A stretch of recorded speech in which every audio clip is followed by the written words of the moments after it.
Gosh, it's weird not having the music. Hello, darlings. Right, first things first, mic check and wonk check. A, can you hear me?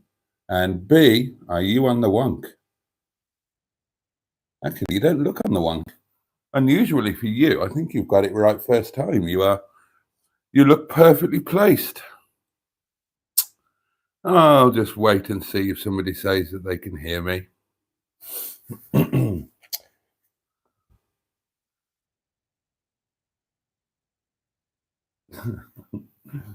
I look a little windswept and interesting. Oh, jolly good. Barry can hear me fine. That's splendid. Oh, yes, can hear. You need to count to 20 before starting to talk, though, because we missed the start again. Well, that's the bonus of having the music, isn't it? Gives us all a chance to get settled in and whatnot. Hey ho, hey ho. Note to self: start gently. Gosh. Right. Let's see who. Oh, Simon from Smashing Pistons, of course, is opening the batting with a haiku. The sausage is plump. The melon's ripe for picking. Boobies. Ha ha ha. Well up to your normal standard there, Si. Oh, Joe is here, who is now, of course, Cars with JC. Good evening, Jason and all. Hope you are well and had a lovely weekend and bank holiday Monday. Yeah, well, I echo that wish. I hope that you're all well. And I would love to hear about your weekends and indeed your bank holiday. We've got Friday, Saturday, Sunday, Monday. We've got 4 days to catch up on. 4 whole days, my little perfectly wiped bottoms. Tell me all about it. What's been going on? What's been going on with you? Now, obviously, you know I want to hear about what you've been eating. Give me your standout meal of the last 4 days. And obviously, I want to know if anything has nearly but not quite fallen on your head. Car news is always welcome. What's been going on with your cars? Kitchen news is always good. Have you got any new gadgets? And just how are you? Let's have a bit of a check-in. 4 days is a long time. How's things? Is everybody okay? Anybody got anything they need to talk about? Does anybody need to vent? Tracy's with us, the Greenwood Evening Goal, and hello again to all those who were on today's earlier live. Yes, indeed, my darlings. This is my second live of today. And in retrospect, it should actually be my third. We should have lived on the way down because I took a lot of video footage, about 4 hours of footage, and virtually nothing happened. It won't stop me from putting it up, though. You know me. Any old nonsense can go up there. So, yeah, obviously, for those who don't know, myself and the good Captain Mustard, Le Capitaine Moutard, we have been on a rather epic acquisition adventure road trip. And I'm sure we'll be talking more about that later on. Evening, everyone in the house, says Simon Ashley Stewart is here, says evening all. Oh, Neil's here, the lovely Neil. Hello all, hope you're all well. How you doing, mate? I imagine you've been working over the weekend, have you? Oh, yes, Barry's here. Hello, sir. Hello to you. You look a little windswept. Yes.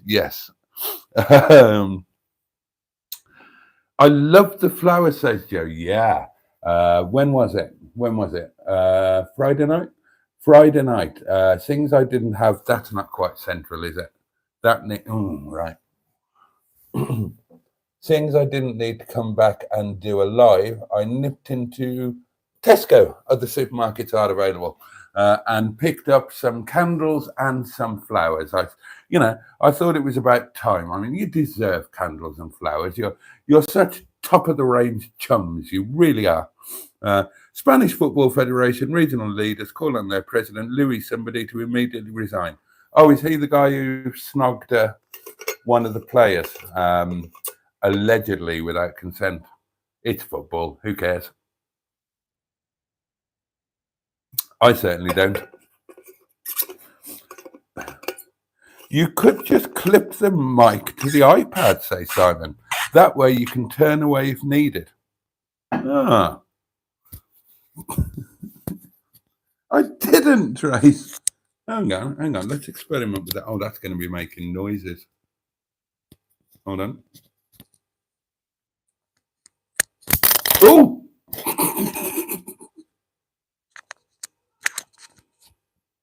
Ah, there. How's that? Testicles. 1, 2, 3. Testing and all that, testing, etc. Oh, that's quite a good idea, Simon, actually. Oh, yeah, but then if I go over here and start talking, you're not going to hear me. And I'm going to start raising my voice. And then we're all going to get into trouble again, aren't we? Mr. Neighbour's going to shout at me. Well, we'll work it out. It's still early days, isn't it? Oh, good. Glad you're okay, Neil. Rob is here. Rob Hedgehog. Evening. I didn't, Trace. Start gently, he says, and then loudly groans and screeches into the Michael. I didn't. Did I? I didn't mean to. Oh, what a lovely posé of flowers, says Simon. Yes, they're, the finest flowers at £2.50 could buy. Oh, bloody hell, cheeseburger. Cheeseburger's the kind of guy that you'd invite round for a free lunch and he'd spend the whole time criticising your curtains. Cheeseburger says, evening all, he needs to take flower arranging classes. Cheeseburger, I'm a bloke, right? Are you any better at arranging flowers than me? I'm guessing you're not. What did you do? I cut them properly. I cut the stems on a diagonal doings and I rammed them in the pot. What more do you want me to do? How can you? It's a small vase. Seriously, what else can I do with them?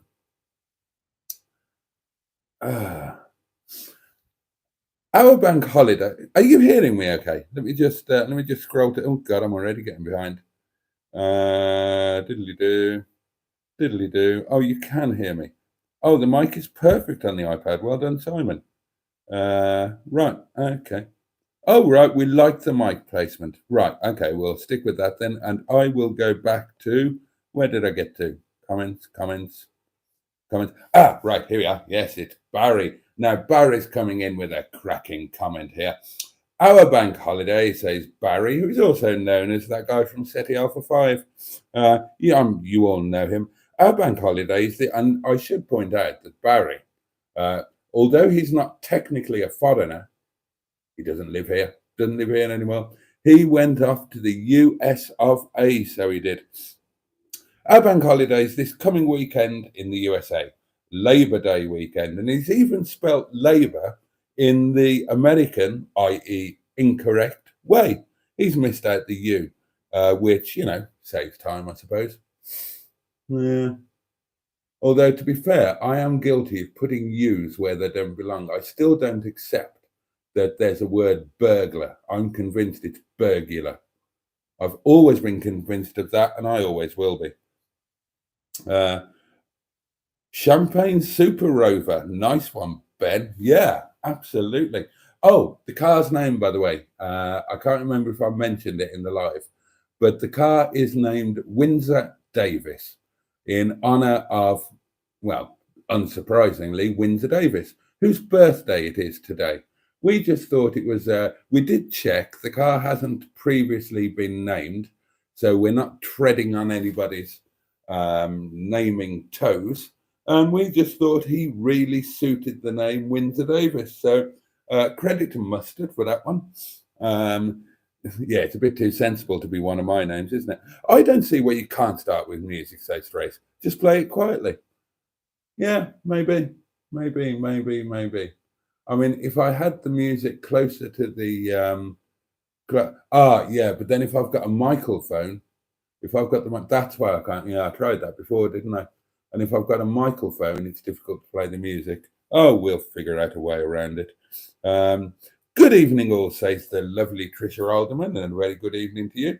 Good evening to Classic Wheels Way. Tricky chaps' words, aren't they? Mike, you need to change your bloody username, mate. I really struggle with Classic Wheels Wales. Wheels and... Apologies for that. The swirling circle of doom. Obviously, the internet's trying to go slow again. Yeah, Mike is here, Classic Wheels Race, who says, "Evening, Jason, you massive, you massively splendid chap and inspiration to us all." Thank you, Mike. That's very kind. And he also says, "Good evening, humans. Hope you're doing okay, Mike. You have a good weekend? Sell anything? Buy anything?" Barry bought a complete set of Jack Higgins novels. All fine here. It was a very hot weekend in mid-Mo, and I can't remember what Mo is. M-O. Oh, Christ. I've forgotten where you live. M-O. M-O. Well, it's not Motown. That's Detroit, isn't it? Mo. Not Massachusetts. American states beginning with an M. Maryland, Massachusetts, M-O.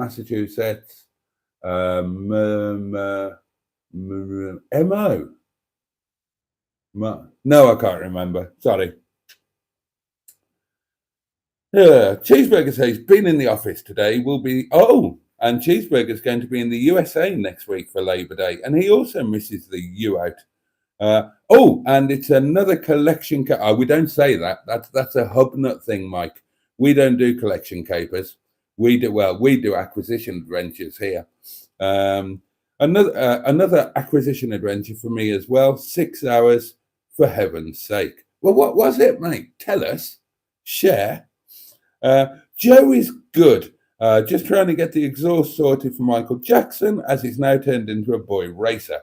I fitted some new wheel nuts, so I saw that. And the service kit arrived today, ready to film my vid. Good stuff.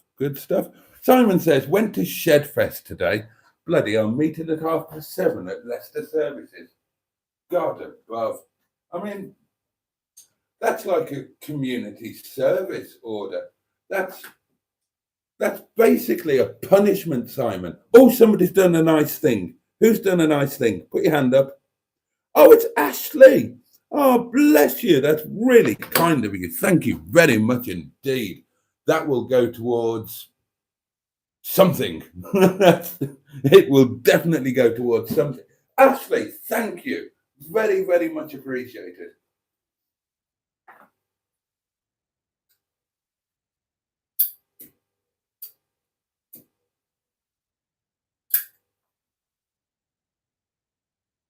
Anyway, where were we? We were talking to Simon, weren't we? Simon went to Shedfest today. Definitely not your kind of show, I think. Fewer. Well, let me guess, Simon. What was it? The clue's in the title, I suppose. Shedfest. So it's going to be another thing like, Fair of the Unacceptable. All of that. So basically, it's yet another one where people who've got nothing better to do on a bank holiday or something spend 2 days polishing their cars, drive it into the middle of a field somewhere, and stand by it, and other people look at it. Or they go and park up and they go around looking at other people's cars. And there'll be about 6,423 videos on it on YouTube the next day. Was Joseph there? Was Joseph doing one of his legendary shuffle? He's like the ultimate endurance athlete, is Joseph.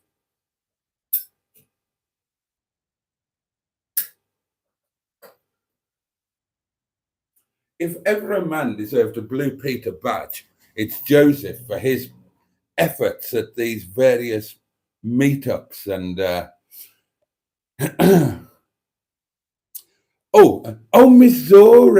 Missouri, of course it's Missouri. I forgot about Missouri. MISSIPPISS. No, that's a river, isn't it? Completely different thing. Oh dear, there we are. God, I'm tired. Mustard got home absolutely fine, by the way. We have spoken, and we split up on the way home, actually. We convoyed for a little while, and then we parked up at the services because I hadn't had my lunch. And lunch, I can tell you, in fact, I'll do more than that. I'll bloody well show you.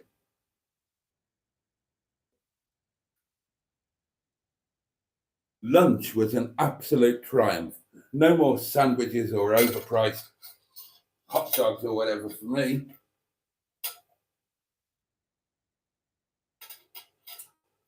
There. That is my food flask, and that was my lunch. Curry and rice, and it was absolutely superb. It was a genius idea of mine, and I will 100% be doing that again. It's really nice on a, I mean, you know, I suppose part of the excitement on a road trip is taking your chances and eating whatever you can get. But ultimately, that all too often means going to a motorway services and paying £6 for not a manky sandwich. Motorway service food is a lot better now, but everywhere was absolutely jam-packed today, bank holiday and all that. I mean, I managed to blag a hot sausage roll somewhere around brunch time. And the queue for McDonald's in the services was about, well, at a conservative estimate, it was about 8.5 hours. So, yeah, get a food flask, and didn't cost me a penny. I bought it with my nectar points. And you could argue that it did cost me a penny because I had to spend money in order to get those nectar points. However, not everybody has a nectar card. And that petrol, because it mostly comes from petrol, and wine, let's be honest, that would have cost me the same with or without the nectar points. So my argument is that food flask was free. It's a brilliant thing. You should all get one.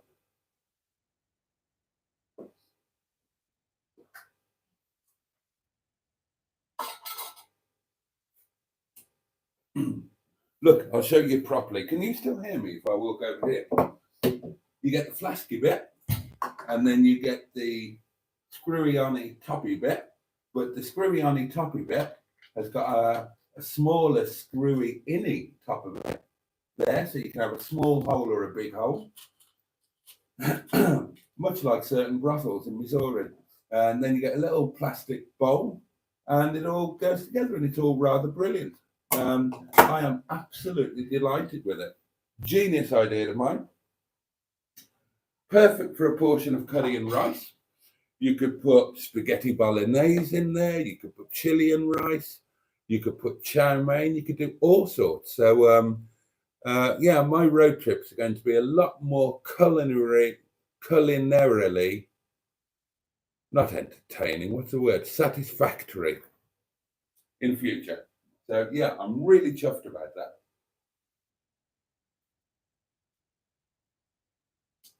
I'm metaphorically patting myself on the back for having a genius idea. Ben says 623 of Tracy's finest spanking pistons for you all. Yes, 623 is the magic number tonight, my lovelies. Oh no, Cheeseburger's going to be a tourist in Florida. He's not going to visit Missouri. God.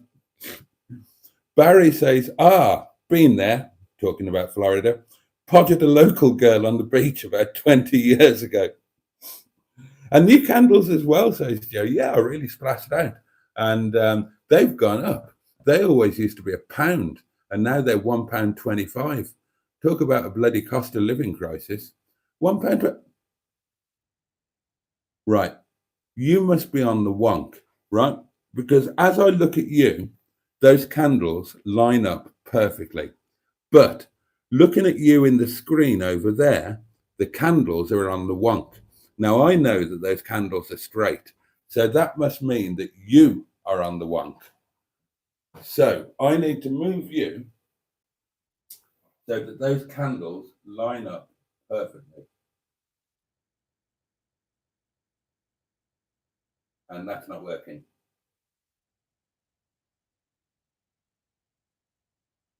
Yeah. Might just have to live with that on a Monday night. Mustard didn't buy me the candles and the flowers, Rob. I can assure you, Mustard. Oh, did I finish telling you about Mustard? Yeah, we set off on the way home. We were super late. Oh, and I must say, because they might actually be watching, the people that we bought the car from are the nicest people you could ever hope to meet. And in the Facebook group now as well, or at least the lovely Shelley is. And they're just the nicest people, and they live in this absolutely darling little cottage that's a bit like this place. It's all on the wonk. I nearly went surplus over Casa borrowing their loo because there's a little step down to the loo, and of course old Clodhopper feet here didn't realise, did I? And I almost visited the loo head first. Much like we all used to do after a teenage night out and necking a few bottles of, oh God, Diamond White. Who remembers Diamond White? And Tennant's Extra and Tennant's Super. Oh, and Gold Label barley wine. And if you were really mad, you used to make a snake bite out of Tennant's Extra and Diamond White. That was a killer. Not something I ever did, but friends of mine did and barely survived to tell the tale. Why am I telling you about that? Oh, yeah, I was talking about the cottage. Why was I talking about it? Oh, yeah. Our lovely people, the loveliest people ever. And, they've got a car that I fell head over heels in love with. It's silver. It's the right color, and it's an MG Metro. And I wanted that car more, with red carpets and red seatbelts. Oh God, it was lovely. I can't tell you how much I wanted that car. Oh. But then, it's all good. On the way home, I fell in love with Windsor Davis, and now I want him. But he's the wrong colour, so.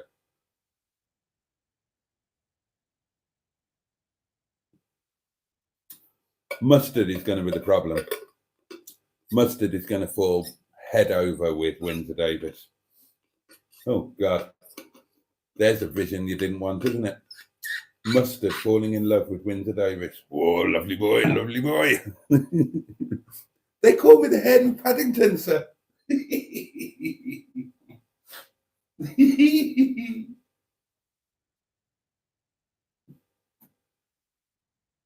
And then the next thing you know, they'll be unexpectedly going to #1 with a re-released duet of Whispering Grass.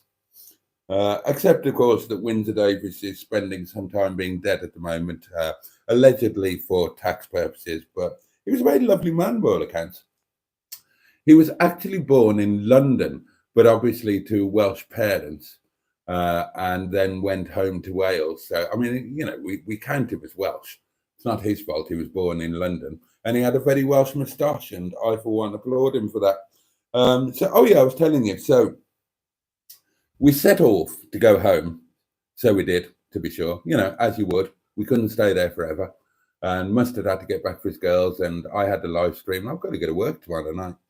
And I've got supper and lunch planned. I'm having Momo for supper. I didn't have Momo last week. Can you believe that? They were penciled in for last night. I'm so sorry. I do apologize. And I ended up, of all things, I had beans on toast because I was still suffering from Saturday night's hangover. And, there's little better than beans on toast for a hangover. But that used up more butter than usual. So, cut a long story short, I've got no butter for my toast in the morning, which means that I've got no breakfast. Oh, and then to make things worse, I knew I needed butter. So I went to Safeways on the way home, and I was going to get butter for breakfast toast stuff, and I was going to get a tub of cold sore to go with my 5K subscriber special celebration chicken drumsticks that Ram very kindly bought and made and presented us all with on Sunday night. Everybody had them, not just me, although I had one more. I had 4 pieces. Everybody else only got 3. So I was going to get a tub of cold sore to go with them and do some baby potatoes, steam them for a while, and then roast them off in olive oil and garam masala or chat masala. And that was going to be really nice. Well, that's still what I'm going to have. But so I went to Safeway. Of course, idiot me. I thought, well, that looks shut. And I checked the time. It's only 9:15. And I thought, well, they don't shut at 8 now. Sure. I completely forgot it was bank holiday, didn't I? So I've got nothing for breakfast. Although now I've said that, I've got 4 pieces of drumsticks. I could have one of them for a super spicy breakfast and save the other 3 for lunch, couldn't I? Yeah, that could be the answer. Now, I don't mind something super spicy for breakfast. Jennifer Patterson, who in many ways was the woman of my dreams, she's also spending some time being dead at the moment. And she was all in favour of starting the day with something spicy to really set your palate alive from the beginning of the day. And I'm not averse to that at all. So I might do that tomorrow. Yeah, so because, toast is out of the question. Well, I mean, I've got bread. I can create toast. But toast without butter is like not a very nice thing. So anyway, we were setting off to go back home. And we stopped at our services because I needed to eat my lunch, although by now it's well and truly high tea time. And I was taking it steady because there's that ABS issue, which a bit like on the 190 at the moment, it's only a simple thing. It'll be a knock sensor or something, but it was. I wonder what that was. But it was giving off the same issue with the 190, so the brake pedal was thumping a bit and the brakes weren't working absolutely properly. So I was taking it steady. And of course, Mustard wanted to get back to tuck his girls in, good father that he is. So I said to him, oh, you just bugger off. I'll be fine. I'll take it easy. I'll waft my way home, stop and do a live, that sort of thing. You get off. So Mustard scooted off in Barney the Streetwise, but he is home safely. That's what I was trying to tell you. He made it home perfectly safely. It'll be a super long day for him. I mean, he would have started off at, 8 o'clock this morning, I imagine. And he would have, and I think he got home at like 9:15, something like that. So, yeah, long old day. Good evening, Dumpling, says Stephen S. Paul. Oh, and Trey says it was my middle grandson's birthday today. So I furnished him. Furnished him? Furnished him. What did you do? Put a sofa on him. I furnished him with a Lego set and tub of chocolate. And I got a chunk of cake and a hug refusal in return. A hug refusal. Oh, dear. Tesco says, Simon, they didn't sponsor my video. They didn't bloody sponsor mine either. I'm on my rest day, says Neil. So I had Sunday, Monday and Tuesday off. Been doing some odd jobs and diagnosing my boost issue on the ZTT. And the good news is that I found the fault. Well, you're the man for that. If ever a man was going to find the fault, it's you, Neil.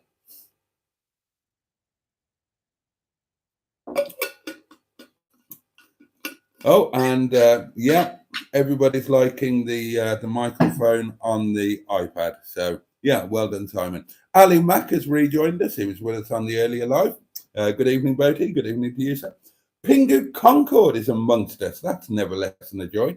And he says, good afternoon, Boaty. Finally, you have a car befitting your reverend status and in the correct colour. It's not in the bloody correct colour, is it? I wish it was. God, imagine if that car was silver. Oh, dear me. But I do agree. I mean, Mustard said to me, you've got no idea how much that car suits you or how right you look in that car. And a couple of people have said similar in comments on the live reveal. And I do feel that way. I do feel that a Rover 600 is probably the car that I should have. Now, I wonder, I haven't driven an 800 since back in the day. And I'm wondering if I would feel the same way about an 800. But that 600, oh, what a fantastic car. I mean, it helps that it's the 623 and the range topper. So it's got all of the toys. For those who didn't see the live, it's got full leather, which is virtually unmarked, wood, obviously, Rover, a splendid gramophone, the original one with radio cassette and a CD multiplayer in the boot. It's got cruise control, electric windows all round, air conditioning, electric sunroof, you name it, it's jolly well got it. And it's got that sublime Honda 2.3 litre double overhead cam engine, which is whisper quiet. I'm a big fan of the Honda engines. I've had a 2.3 before, and I've had the V6. And that 2.3 is fabulous. It's incredibly refined. It's as quiet as any engine you'd ever hear. It's like a sewing machine. And, you know, what's a revelation for somebody who's used to driving K-Series, it has torque. It has waves and waves of effortless torque. It's beautiful. Somebody's done a thing. Who's done a thing? Oh, Ali Mack, that's really kind. Ali Mack has gifted a membership. And I want to whiz forward and see who's got it. Who's copped for the gifted membership? Let's see. God, I'm way behind on the comments. Oh, Jaden, everything cars. Oh, well done. Thank you very much, Ali Mack. That's really kind of you. You're a legend. And congratulations to Jaden, who is now a channel member. And we'll get to see the daily diaries on the day that they're uploaded. Can use the special emojis and qualifies for cake, Momo, and whatever else I lied about providing to the upper tier channel members. There will be cake. There will be cake, and I have shared Momo in the past, and it will happen again. Oh, and there's going to be a drive it day as well. I'm going to invite all my lovely channel. Well, actually, I say that. I'd love to invite all of my lovely channel members to come here. We'll all have lunch together, and you can have a drive of all the cars if you fancy it, and make some films and whatnot if you've got YouTube channels, or be on films with each other or with me or whatever, and just have a fun day here at Windy Bum. But that's a bit exclusionary for those who happen to live in America or Australia, isn't it? So that's a bugger. I'll have to think of something nice for them as well. Thinking caps on now. I really should catch up with some comments, shouldn't I? Because we're I'm all behind like a cow's tail as usual. When did I get to? Hold on.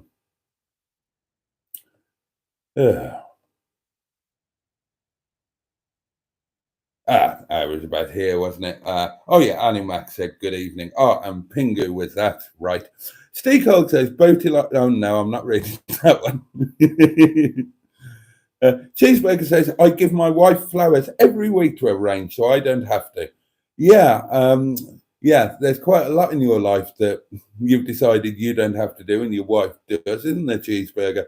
Tricia says, nice Rover 600. Oh, it's lovely. We had one of those in British Racing Green, purchased it at 3 years old and toured all over the UK, Scotland 3 times, and kept it for 11 years until someone bashed it.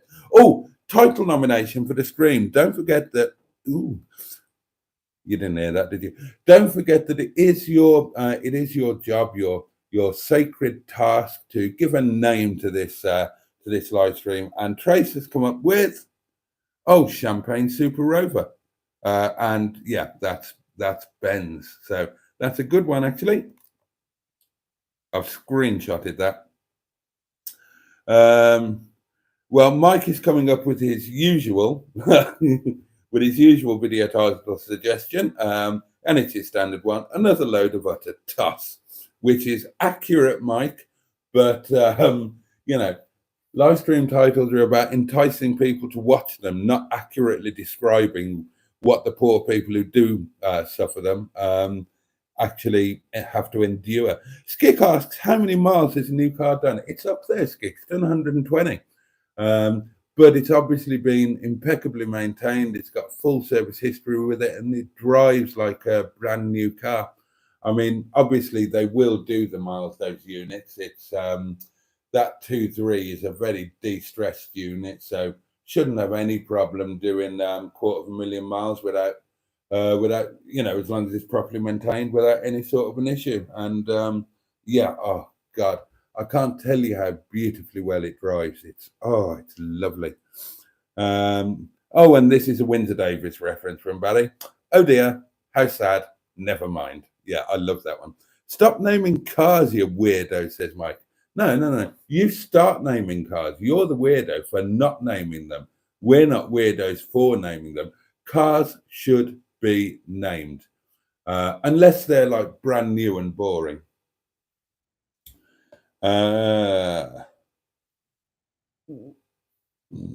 Excuse me. My Jeep is called the Black Mamba, says Barry. That's a good one. Oh, I'm so sorry.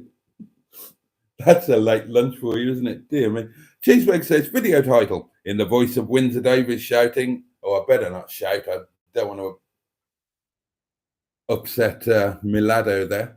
But Windsor Davis shouting, shut up in the Are You Being Served style. Yeah, that could be combined with, Champagne SuperRover, shut up, something like that. We'll screenshot that as well. My car is called Audi, says Ali Mack, who's clearly got a complete lack of imagination there. Just play the music quietly, says Grace, close to wherever the mic is. I could do that. We're wonking. Could be worse, says Barry. We could misspell that.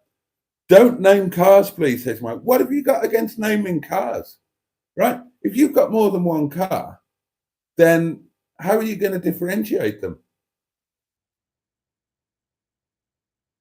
I've got 2 Rover 25s, right? So if I said to Bernard, would you mind driving the Rover 25 up to pole position, please? She's not going to know which one I mean, is she? Think about it. Right? Yeah, didn't think about that, did you, Mike? Missouri, yes, indeed, Barry, yeah. St. Louis and Kansas City are the big cities. Oh, Mike sold a VW Golf Mark III.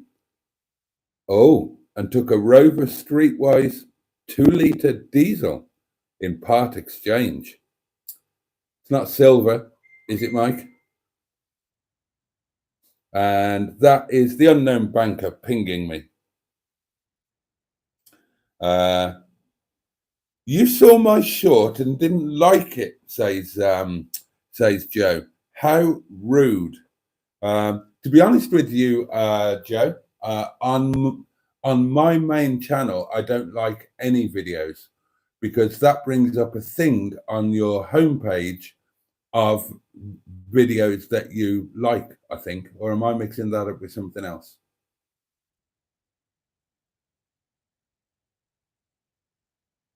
There's something that I don't do because it then adds an extra list to your homepage that I don't want to be there. And I think, I'm sure it's liking. There's a videos you've recently liked or something. And I don't want that showing up on my homepage. I want it to be my video showing up. So what I do, periodically, I go onto my other account and I like the videos with that account. So it will get liked, Joe. Don't be offended. I liked it, Joe. Don't worry, says Neil. There you are. 2024 is year of the Streetwise, Mike, says Cheeseburger. I don't name cars, says Ali Mack. Seen most of them. Seeing as most of them don't last very long when I do. Oh, right, yeah, and that's Joe and Neil sorting out a trip that I'm quite excited about. And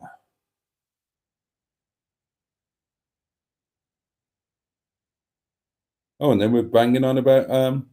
Simon says none of the usual crowd were there. This is Shedfest. It was far more youth and street than what we usually attend. Oh, you're right. I would have hated that. Youth and street. God. Ooh, no. In it rough. No. They would all have been chatting pure breeze, wouldn't they, Simon? You see, I can speak street. I am down with the youth.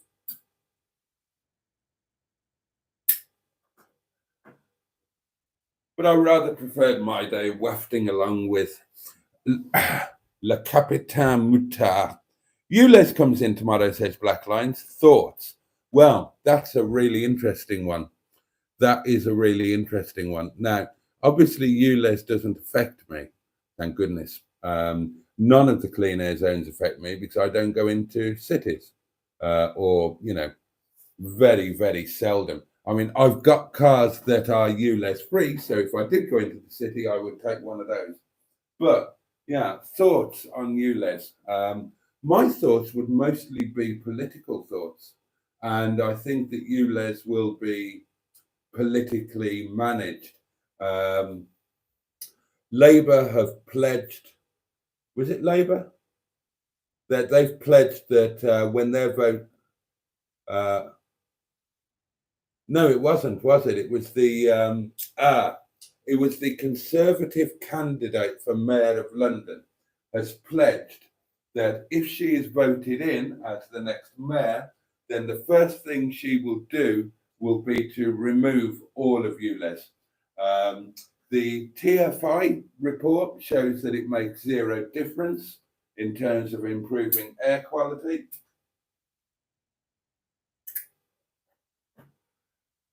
But then there are other reports which show that it does make a difference. So, basically, whoever orders the report to be made will, generally speaking, the report will say what they want it to say. That's just the way it works. You'd have to argue that it's a bit of a cash grab, really. You would have to argue that it's unfairly going to affect those on the lowest incomes most. But equally, we do need to do something about global warming and air quality and all of that sort of thing. I mean, people are dying because the air is not sufficiently good quality. That can't be good.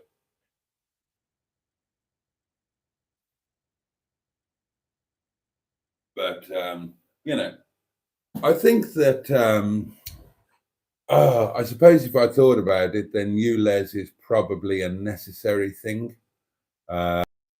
Sorry, loves, the internet ran out again. Just bear with me a second. I'll turn the internet off on my other phones.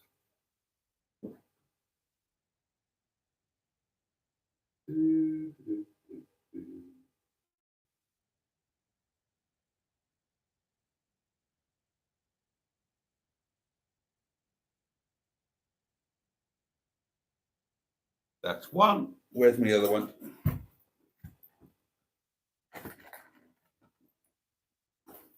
Here we are.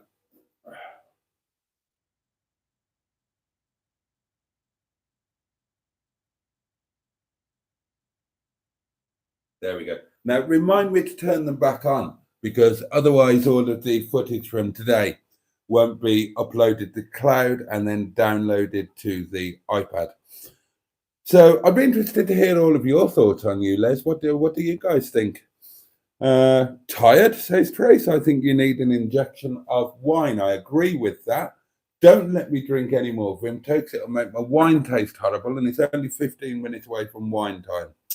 Neil says, I've seen Mr. Lloyd at 2 Pride of Longbridge events. He 100% doesn't like diesels. He hates my car. Yeah. I think I mentioned before that it's not just a channel thing. He doesn't like talking about diesels in real life either. I told you, we were talking about our cars, and I said, of course, I've got a Fräulein now. I was hoping to buy Matt's, but he just didn't seem to get round to selling it, and I was offered one by Mike. He said, "Oh, is it a petrol?" I said, "No, it's diesel." And he said, "We can't talk about that." No, we're not even filming. But there you are.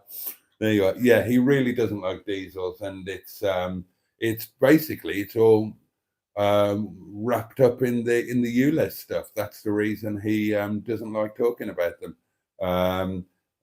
Basically, it's to do with I mean, they were a bit manipulative with diesels, weren't they? I mean, at one time we were all encouraged into diesels, and now we're all being encouraged out of diesels, and there's all of the scams and prosecutions for the big car companies over the fibs and whatnot. Oh, it's all a bit of a shenanigans, isn't it? I wonder how many people will be piling out of work early to escape Ules before 23:59:59, says Black Lines.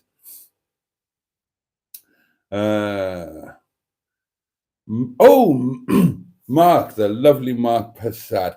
Joseph really does put the work in. He does. His shuffles are always worth watching. I love them. He really does put the craft in. I mean, you really can't knock the man. Not just in terms of the actual shuffle itself, but then he, whizzes off back to whichever hotel he's holed up in and tries to make sure that his videos are up before anybody else's, because apparently when it comes to car show videos, the first one to go up gets the most viewing figures. I'm terrible at it. I did try a little bit at maths too, but I'm lazy. Maybe I'll try again one day. The eternally dull musings of an unfunny tall man says, yes, General Cheeseburger, good point. Yachts 2024. Year of the shit heap.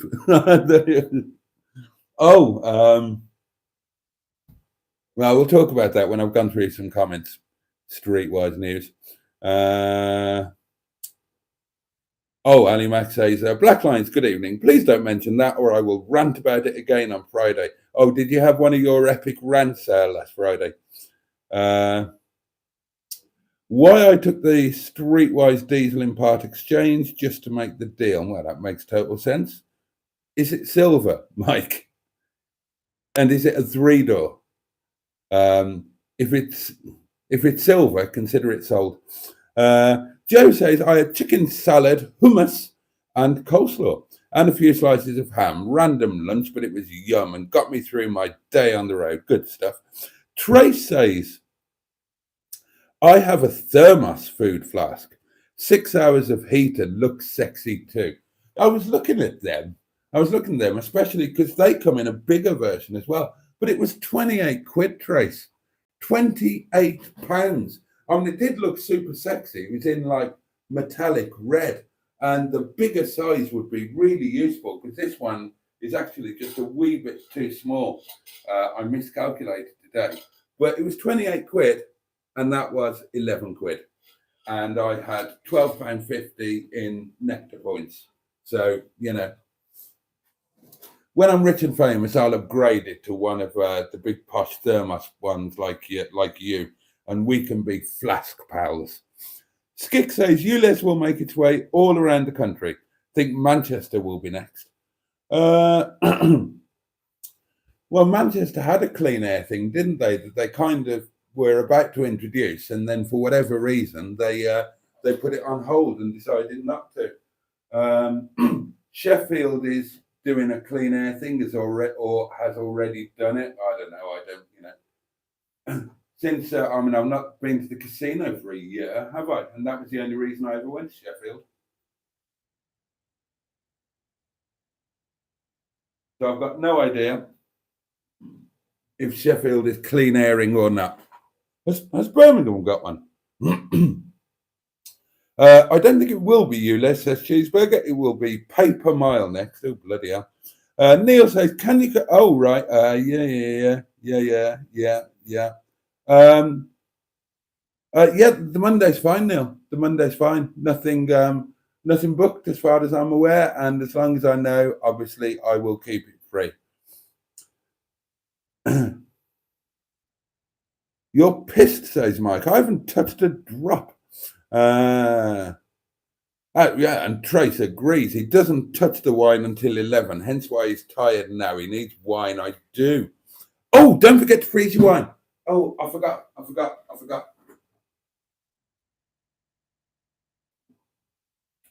Right, let's get that in there. Thank you, Trace. Oh, and I need to wash my glass and put it in the fridge.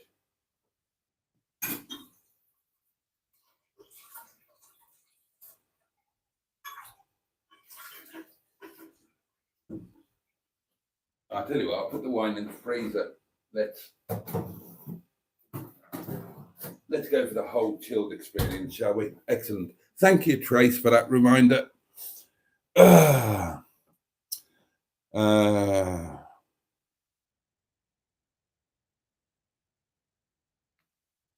Cheeseburger says, Cheeseburger knows Gornal. He grew up in Hales Owen, where there used to be a cycle track. And why do I know Hales Owen? Oh, I gigged in Hales Owen semi-regularly for about 6 months. And I can't remember the name of the place. But I had a semi-residency in the early days when I was still doing smaller places. And Bromsgrove now. And Bromsgrove is, of course, home of the finest kebab emporium in the known universe, or at least it used to be. I suppose it's got competition now from the Milkston Road, but Charlie's Kebabs used to be the place. Oh, and I'm going to have a pilgrimage down to that neck of the woods. I'm going to be filming a video soon where I go in search of my lost youth and past. And I'm going to track down a Mr. Dave's Boston Boaty. You can't buy them up here. For a while, they weren't available in spas up here. But so I've got no idea where sells them now. So I'm just going to go down, probably on a Tuesday or a Wednesday, and go back to all of my old haunts where I used to get them and see if those shops are still there and if they still stock them. And if they do, I'm going to buy some because they won't be as good as the curry I get from work, of course, but they will be a taste of my past.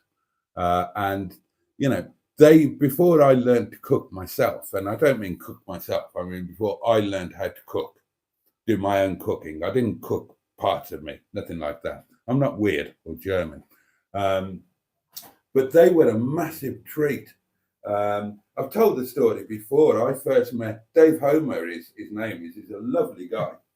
And I first met him in the very early 90s when I started serving his curry in my pubs on our curry nights. And then Mr. Dave's curries were just, they were a permanent part. And I would love to go back down memory lane and have one again. And I would love to go back down there. And as I say, go back around the old haunts and see if I can lay my hands on one. The first place I would try, now they used to be cheaper here than anywhere else. I've got no idea that the shop is still there, but it was a shop unimaginatively just called the Freezer Shop. And it was in Wheely Castle, I think it's called, Weoley. Is it Wheely Castle?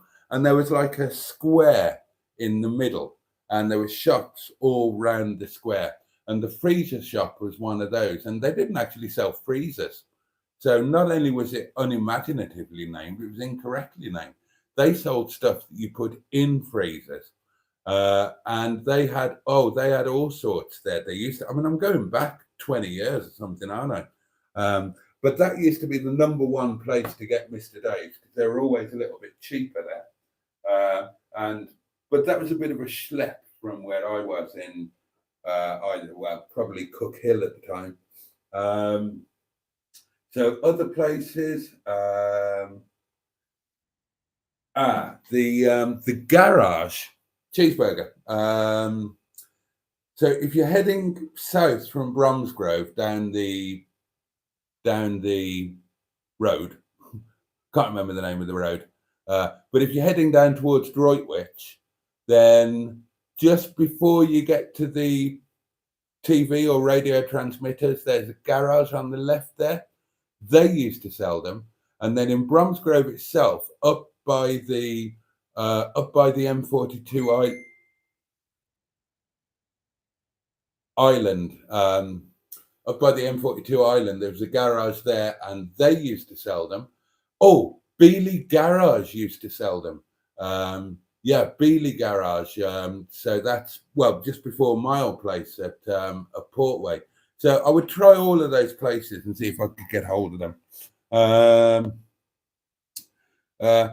Mike says, where is Matt the Stickman, for goodness sake? Well, he commented about 10 comments above you, Mike. Mark says your flask puts me in mind of the incredible dabberwallahs in India that deliver homemade lunches to tens of thousands of workers every day, and they have flasks too. Yeah, well, they're kind of flasks, but they're actually called tiffin tins, and they are 3 sections. You can buy them here in the UK. I've been meaning to buy one for ages, and yeah, they're like 3 parts all screwed together, and in one you have your curry, in one you have your rice, and then in the other you have your chapati or roti or whatever it is you have, and then they've got a handle. Yeah, and I mean, of course, there was that very funny Top Gear episode when they were in India and they had to go at being dabberwallahs. But it's also a thing in the UK now. Certainly in Birmingham, there's a thriving business based in Solihull called, I think it's called Solihull Dabberwallah. And there's a place near me in Matlock, a restaurant called Marcy, and they've started doing Dabberwallah deliveries and sending tiffins all over the Peak District, the holiday lets, where there aren't any Indian takeaways. And it's an idea that I've been trying to get them to do at work for, I've been talking about it for years, because there are loads of industrial units near both of our restaurants. And if you, if you just did a little bit of work and got a contract with those places, you could take 100 lunches in to a single place and do really well. And it annoys me that we're paying for restaurant premises, and we're paying for them 24 hours a day, 7 days a week, but we're only using them for like 6 hours a day, six days a week. So to me, it would make sense to try and get some daytime use out of them as well. But hey ho, the problem is with the restaurant guys is they don't need the money. They're doing very nicely, thank you. So they don't need silly ideas from me. Tina says, hey all in chat, and hello to you. Welcome Boaty's maiden burp. Caught on the microphone so eloquently. Oh, I do apologise. Ali Mac says, hey Tina, how is your end of the couch? For those of you who don't know, Ali Mac and Tina, Braveheart Tina, they are married to each other, fully legally and above board. So they can sit on the same sofa if they damn well please, and they won't go to hell or anything like that. They can even see each other naked, all sorts. But we don't need to go into that too much. Good evening, all, says Bad Books. I got rinsed on White Lightning once, walked across my mate's garden cold frame, smashed glass everywhere, and not so much as a cut, but one hell of a hangover. Don't eat butter, says Mike. It's rubbish. And the bread in the UK has got to be by far the worst. Oh, no, I mean, good French butter is a thing of beauty. I have to disagree with you there, Mike. Some lovely salted French butter. Oh, magnificent. I don't have much of it, but I have, I like my one slice of toast in the morning, lavishly buttered. Thank you very much. And now, darlings, it's wine time.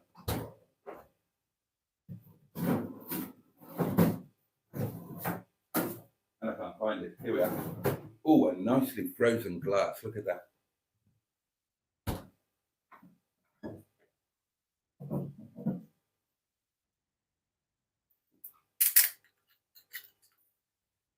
Oh.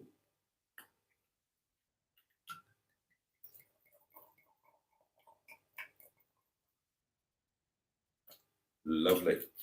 I think I've earned this today. It's been a fabulous day.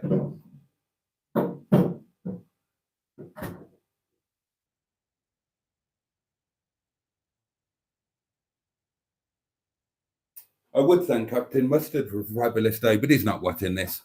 He's busy playing ping pong with the unknown banker.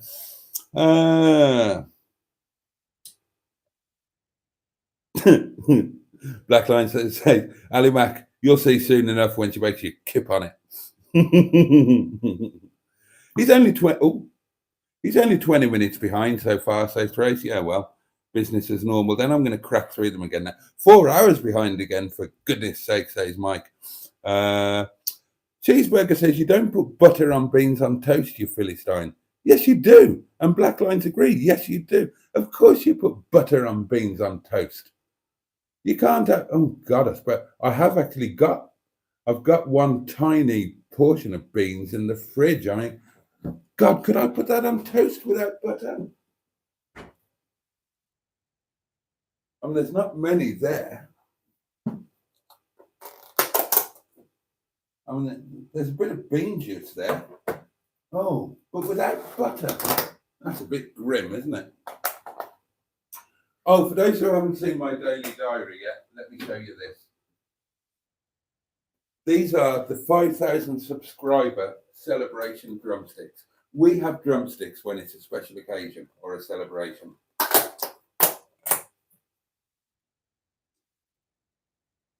Skinned, scored, marinated overnight, incredibly spicy, and then cooked on the sheik in the tandoor.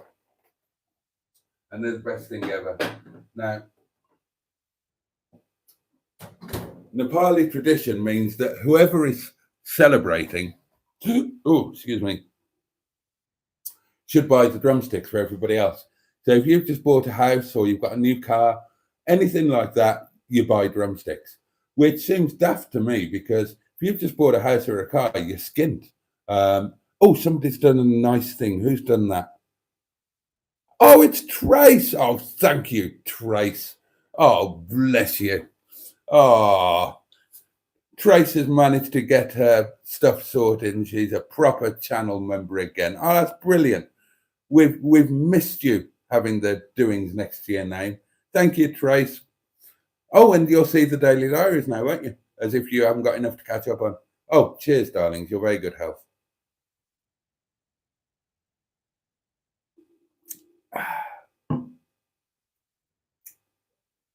Oh, still got a little hint of Vimto, but the alcohol will be nice. What was I talking about? I've completely forgotten what I was talking about. I was talking about beans on toast. Oh, drumsticks. That's right. Yeah. So everybody's telling me I should buy drumsticks because I'm celebrating the 5K. And I said, yeah, absolutely. I will buy drumsticks. And Ram had a quiet word with me and he said, I will buy that. I want to treat you. I want to congratulate you. So I will buy the drumsticks. And he did.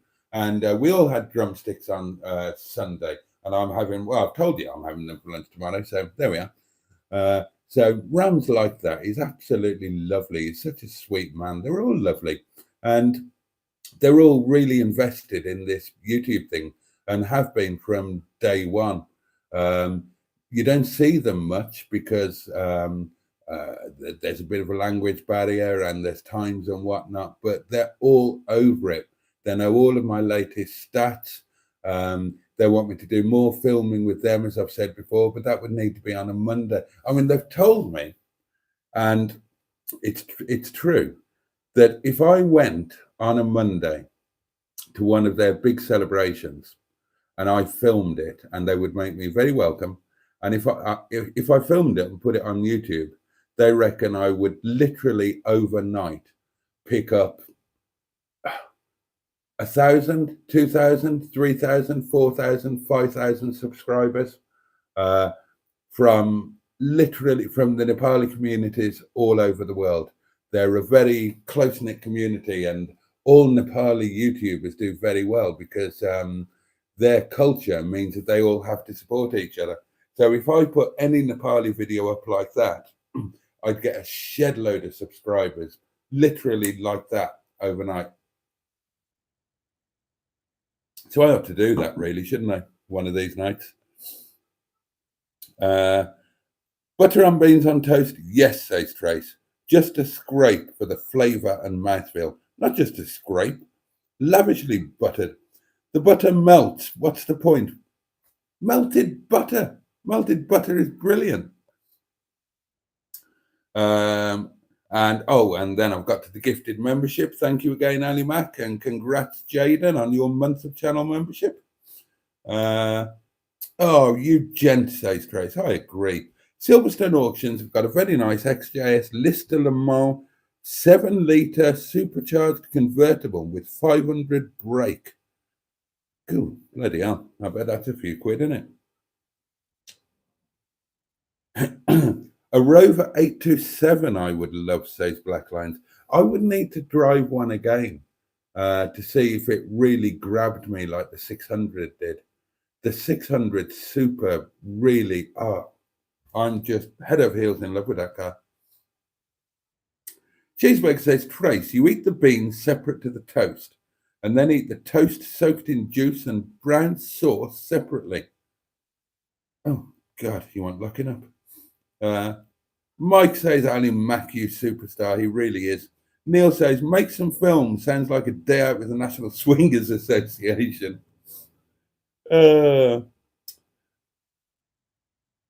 We can't turn up at your place, says Cheeseburger. The neighbours will complain, especially if Joe turns up with that exhaust. During the day, it's a different thing, isn't it? During the day, sod them all, do what we want.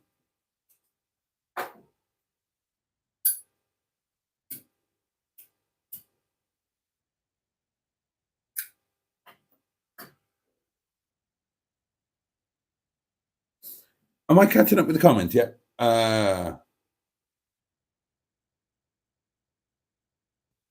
There is a lot of things in my life, said Cheeseburger, that the wife reluctantly does. And I'm one of them. Oh, dear.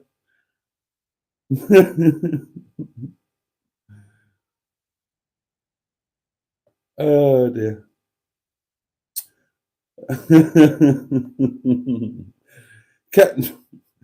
Oh, God, Pingu's at it. Can you show us your knees, please? One at a time, slowly. It's for my first aid course.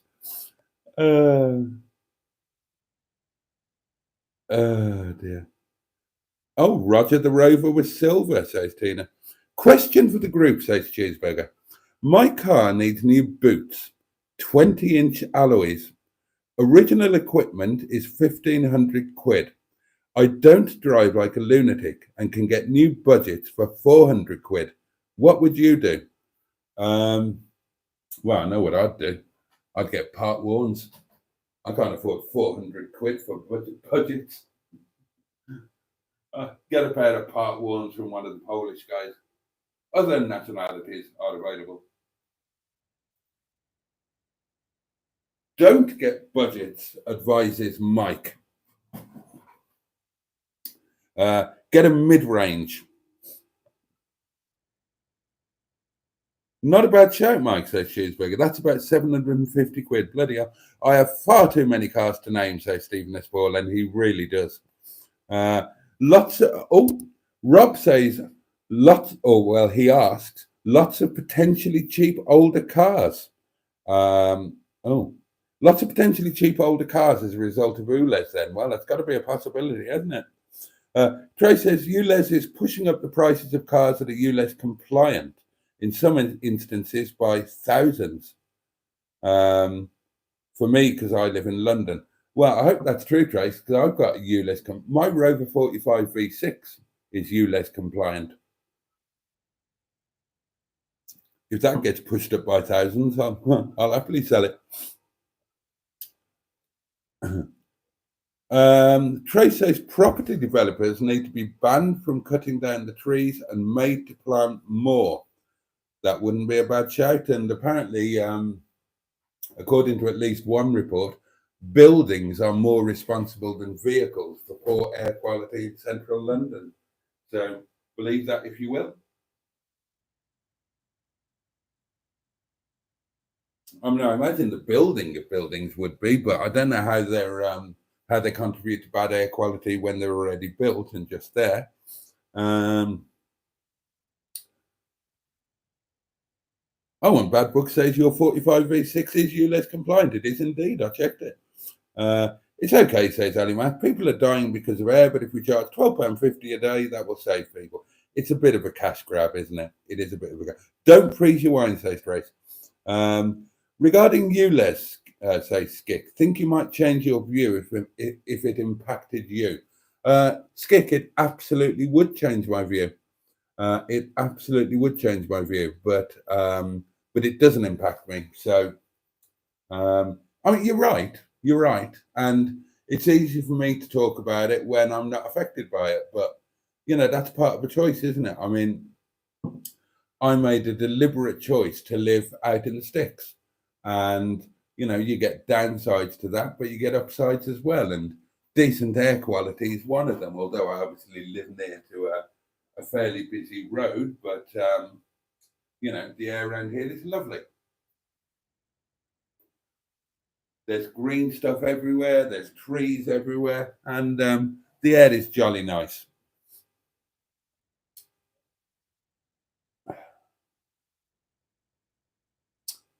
I had a Focus TDCi before I immigrated. Says Barry, swore by it. I think they're a fantastic car. I really do. If you were only going to have one car, a Focus TDCi would pretty much do anything you needed a car to do, I would have thought.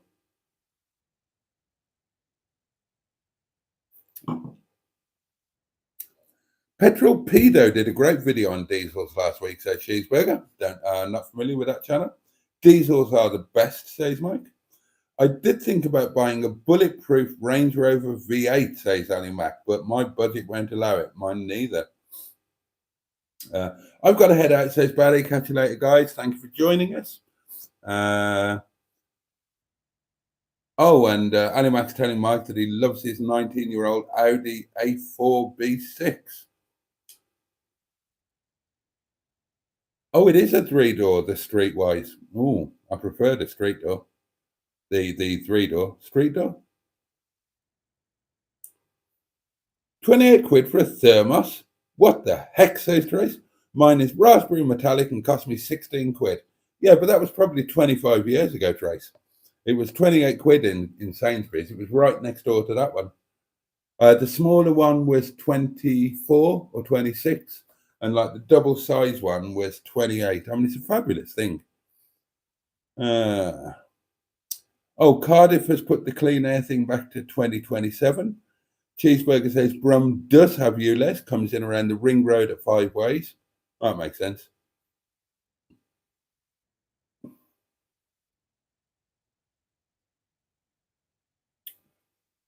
Neil says, yep, my sister got fined in her Streetwise for driving in Brum and not paying it. God bless the L series. Oh dear. Hales Owing gig, was it Benjamin's? That doesn't ring a bell. God, I'm trying to remember.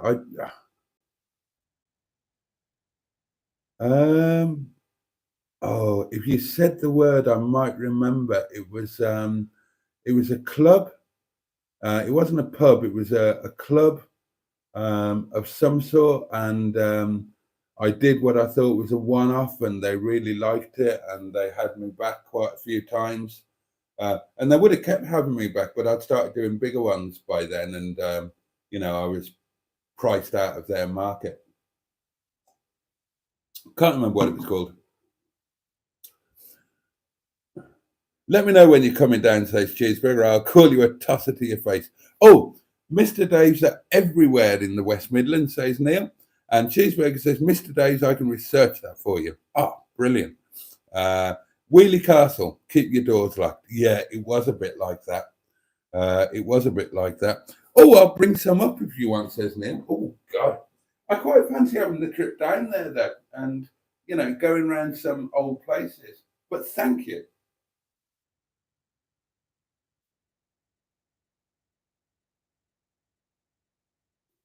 I can't. God, how long has it been since I had a Mr. Dave's? Everyone comes with 1/4 of tomato in it. Oh, I used to love him. And then he started branching out, and he did the crazy chicken jalfrezi. That was quite nice. What a stormer, chicken korma. Obviously, we don't eat that. Real men don't eat korma. His naans were pants, though. I never used to have the naans. I always used to get the naans from supermarket somewhere else because his naans were a bit rubbish. But Mr. Dave's Boaty was a classic thing of sheer joy.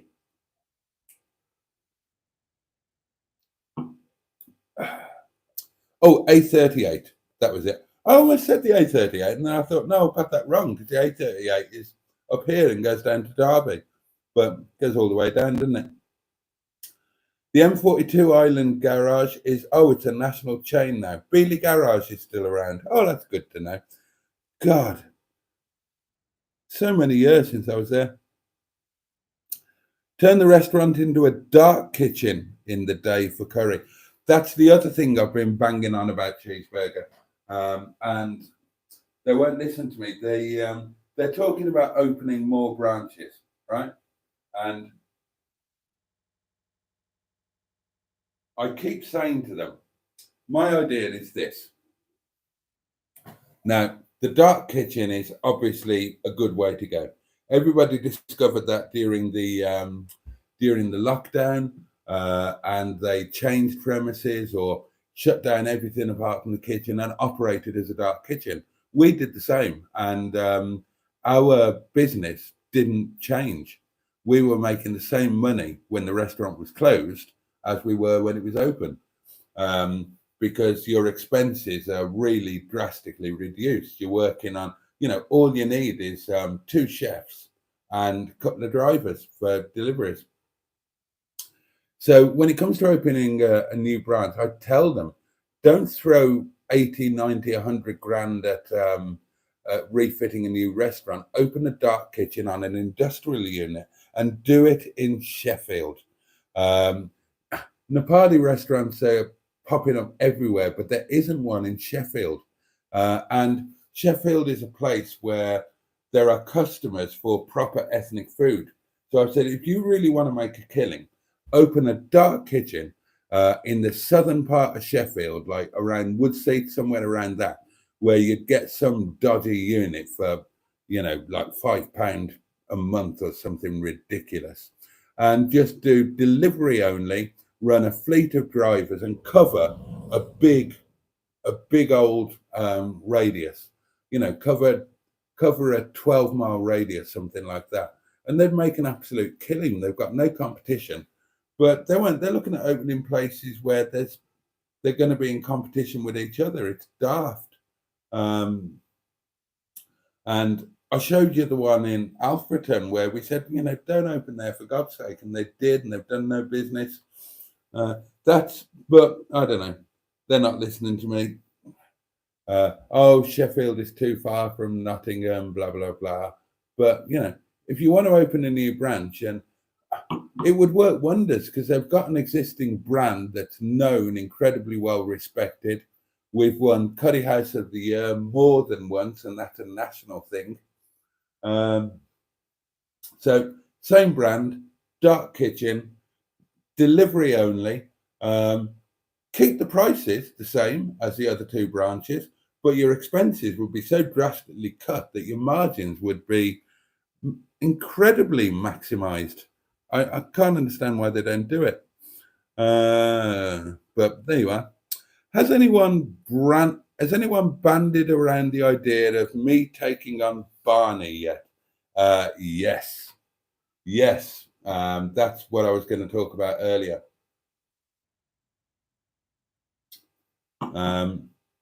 I've been making sure that Mustard is well equipped with Rover 600s, and he did say today, he's already said that he's taking Barney off the road for next month, and he was going to be using the Tourer as a daily. He's also taking Nigel off the road for the complete winter. I think Nigel's actually going into storage. But now he's going to be using the 600. And I actually want him to use Winter Davis as well. Not as a daily, but I want him to use it a bit. I'm going to tax it for a month so that he can use it a bit, because it's the best advertising for the car. If he uses it, he will love it. I mean, he hasn't driven it yet, but it drives like a brand new car, and he already loves it just looking at it. And if he makes videos showing that, then that will be the best possible advert for the car. And so he'd already said, and he did say today, I don't want the Streetwise anymore. And I said, fine, I'll have it. So, but I haven't pushed it any more than that yet, because it's not the end of the month yet. It's the 28th, isn't it? And he's still got it taxed, so he won't want to do anything until the end of the month. But I'm guessing, and this is just a guess, that on the last day of the month, which will be, what, Wednesday, Thursday, something like that, I wouldn't be surprised if Mustard proposed coming down here in the streetwise, taking Windsor Davis and leaving Barney with me, and we'd have to work out some sort of deal, possibly involving him having Brian, seeing as Brian seems to be sitting going nowhere. But if Brian was his car rather than mine, you can bet it would get you can bet that there'd be a good chance it got fixed quicker. So, but that's just conjecture on my part. Nothing's been agreed or anything like that, but I wouldn't be surprised if that happened, put it that way. We went in Barney today. God, he's a bit of a shed. I mean, he drives fabulously, but he is a bit of a shed. I'd need to do quite a few bits and pieces to make the interior palatable. There's so much stuff missing and bits of trim missing, but he does drive really well. And I do need a daily. And it doesn't look like Brian is going to be coming home anytime soon. I'm not comfortable using Shison. I mean, he's a fabulous car. They're a fabulous car to drive. But CVT gearbox, you know, potentially fragile. And he's still a low mileage car, still only done 66,000 miles. I don't want to be piling that amount of mileage on him. Whereas the streetwise, shabby as it is, 1.4, that would be the perfect daily car, wouldn't it? And that would get me right through the winter, put some winter tires on it. And, you know, I do quite like it. And, you know, I could gradually improve it. So watch this space, Simon. Where did I get to?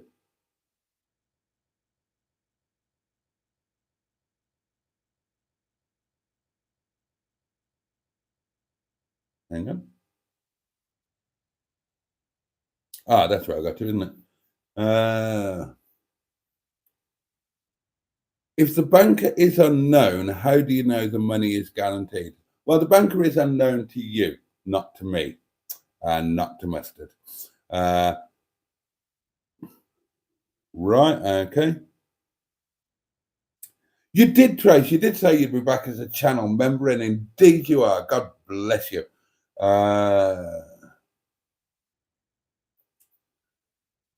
Well done, Greenwood, say Stick. Hang on. Oh, we're talking about Audi diesel engine. Bloody hell, the XJS lister is estimated at 100 large. God almighty, 100,000, dear me. Skicker's got an old 2003 VW Golf 2-litre GTI. Been in the garage for years, very good condition. Is it worth much? It's probably worth a bit, isn't it? Oh, and Mike says, yes, it's worth a few quid. Obviously, miles and service count, but people are buying them as is. My exhaust is awful, says Joe. It's louder than my sister's Fiesta ST, and that pops and bangs. And I go to work at 5 a.m, so I have to drive it down the road rolling and let it warm up down the road where the junction is.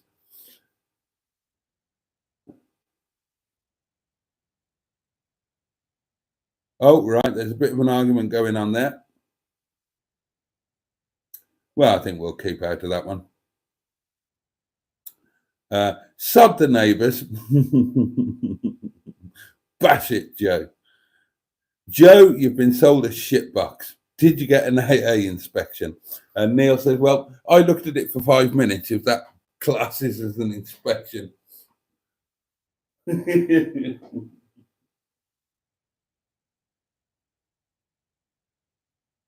I think that counts as a known fault. Well, I don't have to defend it. It wasn't my car. Nothing to do with me. I didn't get a penny from it. Um,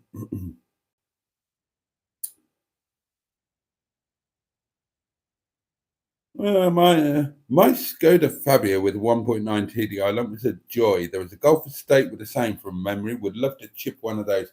I had a VW Passat 1.9 TDI with the red D and the red I, and that was an amazing thing. I used to get like 60 or 70 to the gallon out of that, and it went like stink. I live in the ULEZ zone, says Trace, and it's just a money-making exercise. The mayor is very happy for polluting cars to keep polluting as long as they pay.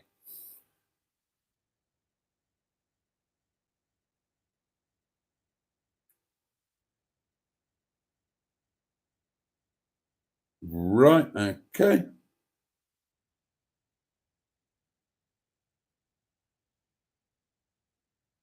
Right, still an argument going on there. Hales Owen Club, the only one was 42nd Street and had several names. It was an 80s building on stilts. It's a Honda garage now. Benjamin's was opposite a big car park. Oh, the thing on stilts. That rings a bell. That does ring a bell. Oh, I wish I could remember. Such a long time ago. What on earth is Mr. Dave's, for goodness sake, says Mike. Mr. Dave's. Right. Mr. Dave's was a curry house in Lye. Quite a small curry house. And I've never been there. I've been past it. Or I did go past it back in the day. And by all accounts, it was a very good curry house. Mr. Dave is a guy called Dave. Is a guy called Dave Homer. He went out to India, trained as a chef, opened a restaurant in the Black Country, and it did very well. And there was, as I understand it, there was always a waiting list to get a table at the restaurant. And so he started making extra curries to sell to people who couldn't get tables. And then he started freezing them. And then he started offering them frozen to pubs to put on their own curry nights. And that was where I came in 1991, because mine were some of the first pubs to put on the curry nights with Mr. Dave's Curries. And then they kind of took off and it became quite successful. And the curries found their way, Mike, into independent local shops around the Birmingham area. And then they certainly made it into Spar, none of the bigger chains, not Tesco or anything like that. And they were just rather wonderful.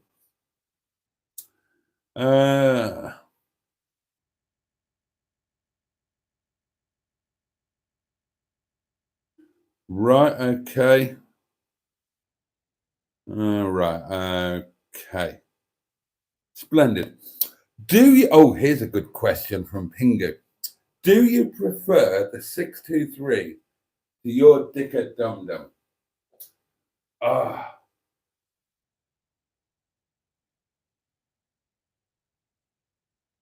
Well, if you want a straight and honest answer to that, no, I don't prefer it to Dicker Dum Dum because it's not silver. If it was silver, yes, I would. It is a far superior car to Dicker Dum Dum. Now, in terms of preferment, you see, part of the reason that I love the 45 V6 is it's not a great car. It doesn't make sense in any way. It's not very well put together. It was a complete sales failure. And that's the reason I like a lot of the later Rover stuff. The 623 is a genuinely good car. And it's much, much better to drive. And it's just a better car in every way, sense, or shape. But I would love them both for different reasons. And it would be like the MGF and TF. I would want to have both. And I would glory in them both, but for different reasons. I mean, I cruised all the way home at 70 miles an hour with the cruise control set in Windsor Davis.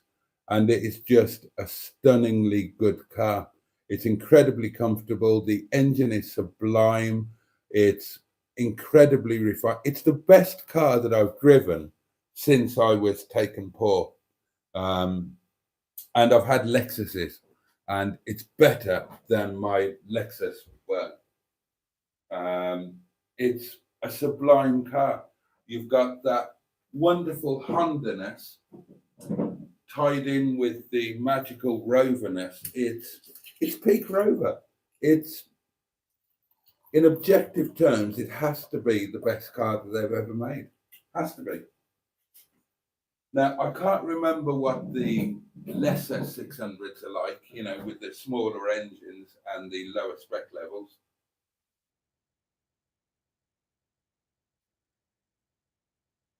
But that 600 is sublime. But I love Dicker Dum Dum as well, just for different reasons. I'm not blind to his faults. I embrace his faults, and I love him for them. But that's a real... God. Sorry, that's the unknown banker ping-ponging again on our... yeah, I would want to have that. Just thank God the 600 isn't silver. Otherwise, I'd be in real trouble. It's a phenomenal car. And now I'll be looking for one in silver. And I would... Oh, what's that? What a weird thing. I would love to drive an 800 now, because it's so long since I've driven one. I'd love to drive one and see if the 800 is even better than the 600. But anyway, but that doesn't take away. Yeah, I mean, you know, Dicker Dum Dum is fabulous. Where did I get to? Ah, there we are.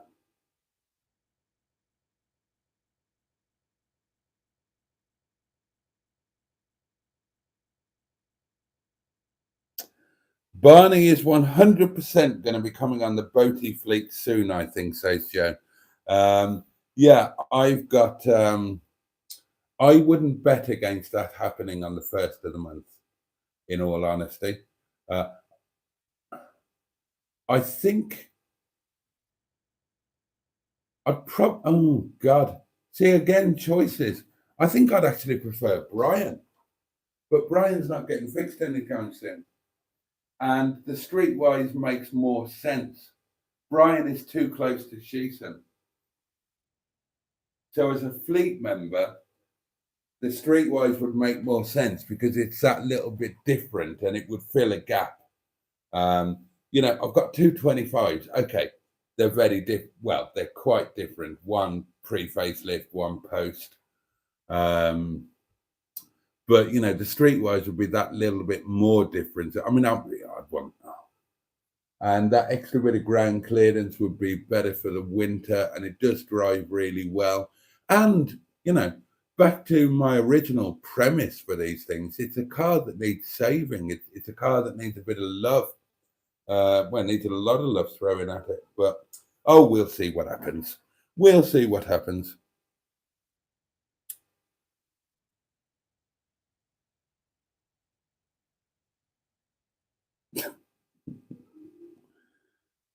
Oh, dear.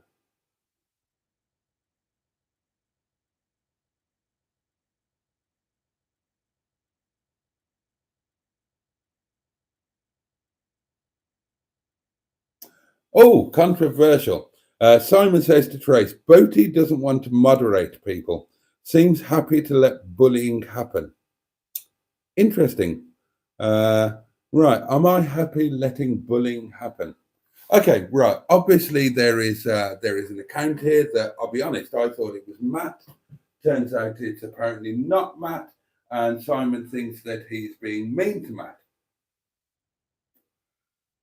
And Simon is now saying that I don't want to moderate people and that I'm happy letting bullying happen. But, you know, that's a two-way street, isn't it? Matt bullied me. So, you know. Your perfect daily car was the bloody diesel, says Cheeseburger. Yeah, but it was the wrong colour.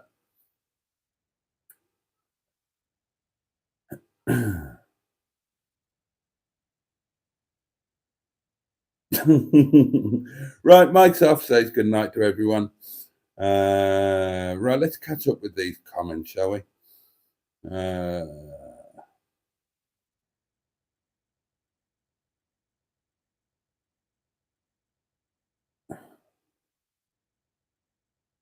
Right, good. Joe's getting a tour of the Black Country. When we come to see you, he's getting a trip to the Black Country Museum. Oh, that's worthwhile. Take him to the Dudley Zoo as well.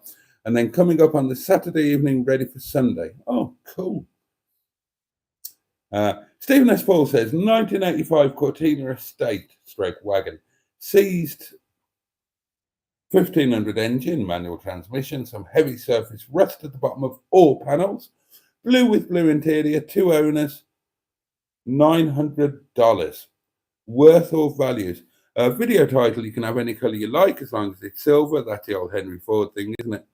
Oh, right. Trace has seconded that one. Oh, you can't take him to the Crooked House. No, that's all kicked off, hasn't it? Yeah, they have. Yeah, people have been arrested. Oh, the pie factory. God, is that still there? Mad O'Rourke's Pie Factory. Bloody hell.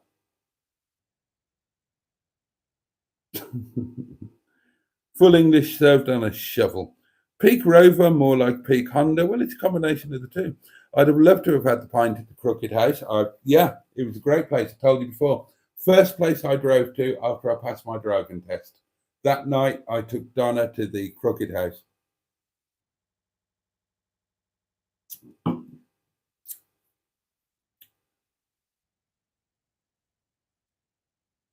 Oh, Cheesebig says, Neil, or the little chop house in Lye that Boaty used to run. I didn't run that one. I only ran one. I did the pub tours around all of them, but the only one I ran was the biggest one, Mad O'Rourke's Kipper House.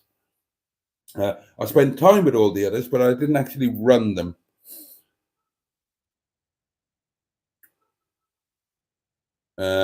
Crooked House was a very strange experience to have, but was well worth it. It was indeed. Pie Factory it is then. Hold on.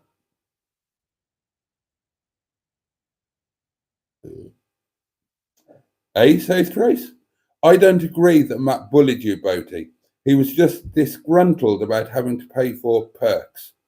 And you disagreed that he should have perks for free. Stales, mate. Trace, he said that my videos were crap and that I really should stop doing them. And other things like that. If that's not bullying or trolling or whatever, then I don't know what is.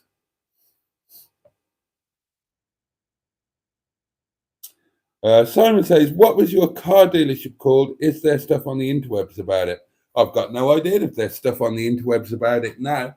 There certainly were back in the day because obviously we set up a website in the very early days.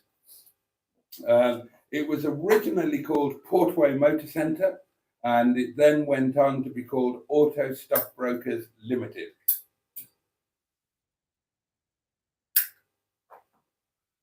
What's on the internet about it? I honestly don't know because, you know, the internet was kind of more in its infancy back then.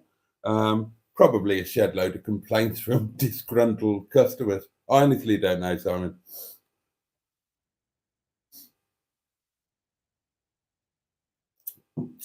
Cheeseburger says, Matt said your videos were crap. Sounds reasonable. Yeah, I don't disagree with that.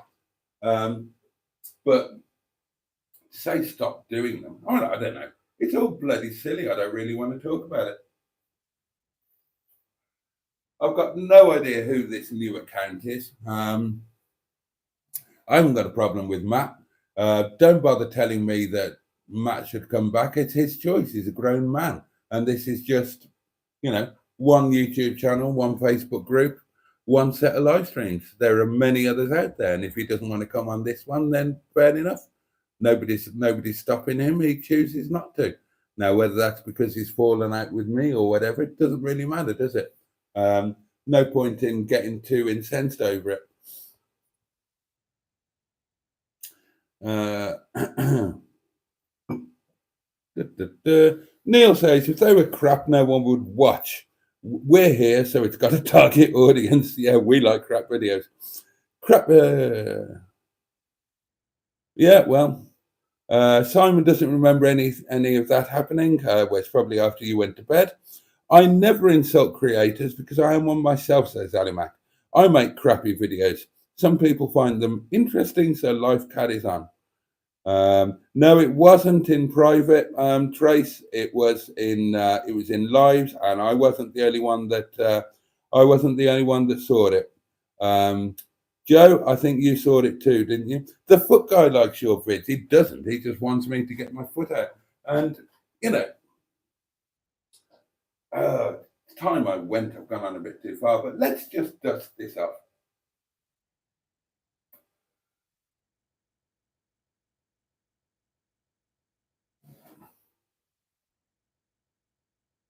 Right. The thing with Matt, I don't really know what happened there, but obviously he was upset about something, whether it was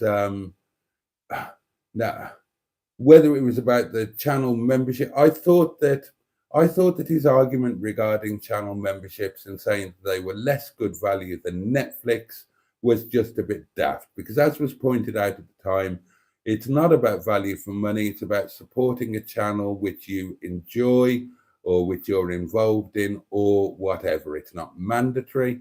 And I just thought that was a bit unnecessary. He's gone on to make a point by going on to Mustard's live stream and sending him money. So kind of, but it doesn't really matter. Nobody's fallen out. I think Matt's a really nice guy, and he's doing stuff with other channels now, and that's cool. Nobody's stopping him from coming back here if he wanted to. And we don't really need to bang on about it.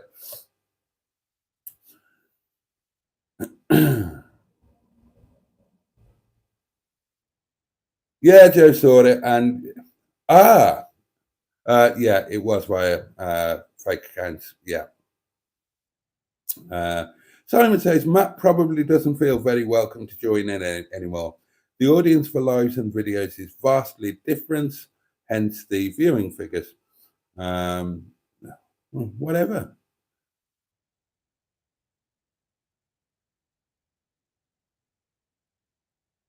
It is, Trace. It's eBay forums all over again. Yes, I agree, Neil. Cheeseburger says, my only point was I can't support every single channel I watch. I subscribe to 1,100. Happy to support Boaty, though, and I'm very grateful for it. This is all getting a bit controversial at the end of the night, isn't it? 1:45, and we've got controversy. Well, that fake account, if anybody thinks I should have moderated that and I didn't, then I apologize. We will sort it out next time.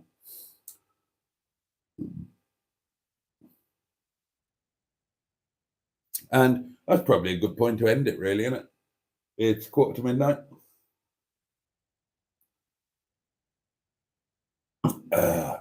Anyway, I think I've told you everything I need to tell you about today. If you've not watched the live from earlier where I do the car reveal, then have a peek at it should you wish to. There'll be more stuff coming up about that particular car. It's here at the moment. I don't suppose it will be here for long. It needs to make its way up to the yard so that Mustard can start working his magic on it, but not sure when that'll happen. If I had to guess, it'll be the 31st, if there is a 31st in this month. And my bet would be that the Streetwise will find its way down here and the 600 will find its way back up there. But I could be wrong. I could be wrong. He might tuck the Streetwise away somewhere, say, no, I'm going to keep it. And I would then have to drive up to the yard and bring Mustard back here, and Mustard will take the 600. But I'll try and do a video on it tomorrow. They are indeed, hubby. Some of my videos are absolutely terrible. Don't end on a bad note. No, absolutely not. Let's not.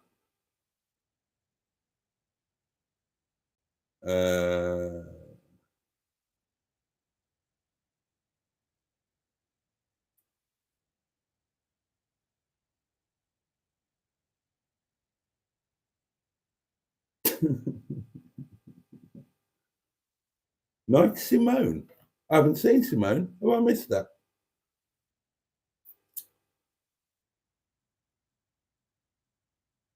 Good old hubby. Right, okay. 13 minutes to midnight. I've got Momo to eat and sleep to catch up on. What else did I need to tell you? Nothing happened over the weekend. Most of you will have seen it on the dailies anyway. Nothing massive of note to tell you about. Nothing in particular coming up. Don't think there's anything else. No, that's about it, really. That is about it.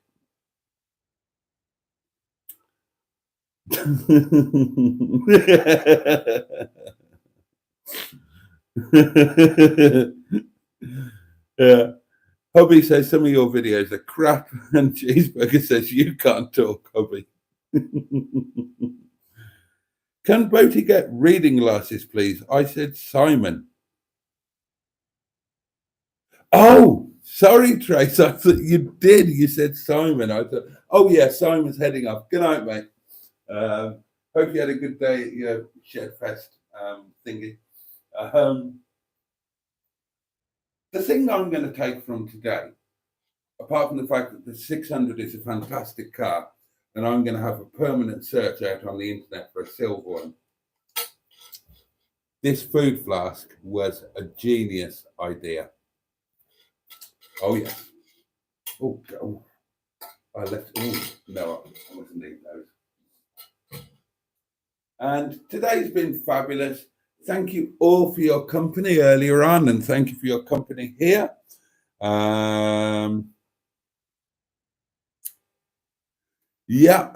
Thank you to everybody who did. Oh, I've just moved the microphone. Sorry, that's probably made a noise. Thank you to Simon for his suggestion for the microphone placement. Thank you to, it was Ashley, wasn't it, who sent a super chat. Thank you for Trace for once again becoming a channel member. And thank all of you for all of your support and company. And you know it means the absolute world to me. My flask is 10 months old, says Trace, and cost £16. So no, not ancient. No. All right, Trace. Well, you got a bargain then, didn't you? I mean, to be fair, it was in Sainsbury's. It was 28 quid. So that mic noise was quieter than you belching into it. That's the problem with microphones, isn't it? Oh, dear. Oh, thank you, Neil, and you too.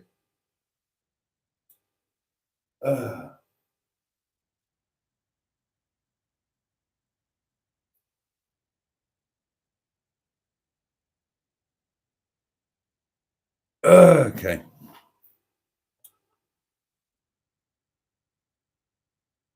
Who is Matt? I'm here for the banter. We're all here for the banter. And let's not let the Matt thing be. I mean, I don't know. What okay, well, what do you suggest? I mean,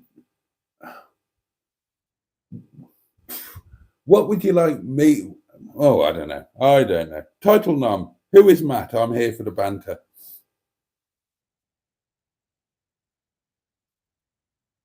I feel like farting, said Cheeseburger. I will sort this out tomorrow. It's too late at night to be worrying about stuff. Oh, God almighty, my son's turned up now. Bloody Humphrey, son of Boaty. Oh, God. I'm going before I get myself into any trouble. Oh, dear. The key of 623 levels of happiness. I'm going to try and do a video tomorrow of a proper walk around of the car. I'll take it up to Shillito Woods, that massively popular dogging location. Do you know what would be really good? but I'd need somebody else to do it. I'd need to have Mustard or somebody else here with me. Oh no, I didn't.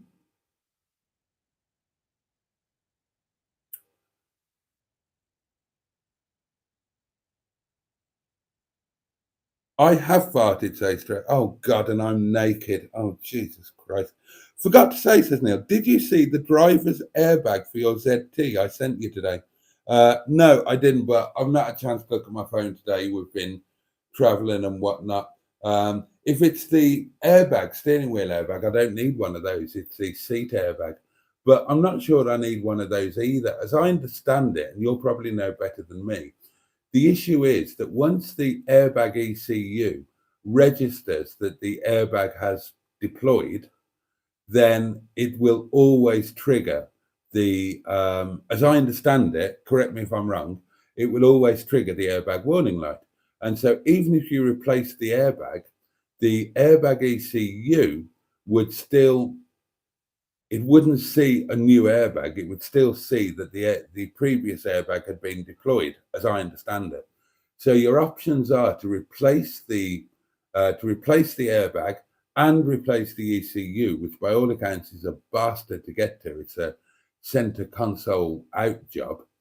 So yeah, to replace the ECU and to replace the airbag, or to repro. There's I think it's Technosm, the company that can reprogram the ECU so that it doesn't look for that driver's seat airbag, but that's still an ECU out job. Strip the center console, send it away, get it. So it's a massive pain in the ass.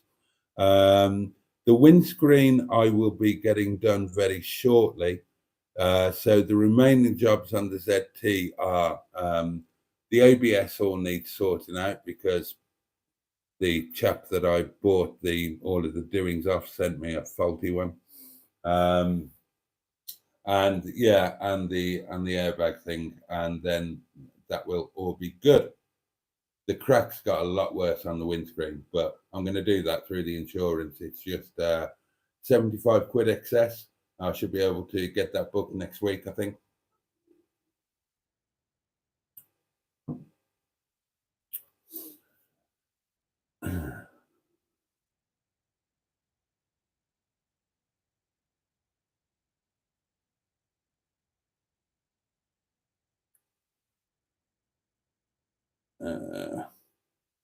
It's the seat airbag, says Neil. Yeah, you're correct, says Neil, but you can replace the module to make the light go out. Oh, okay.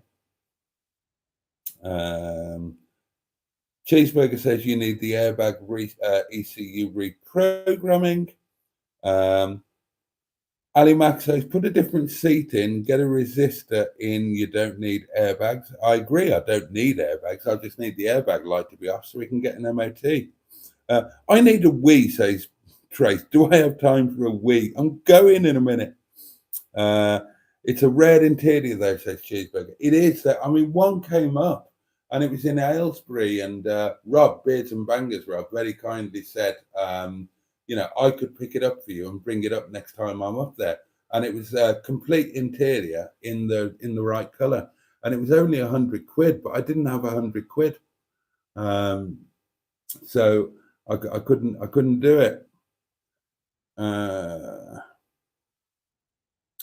Failing that, black tape over the clock, says Neil.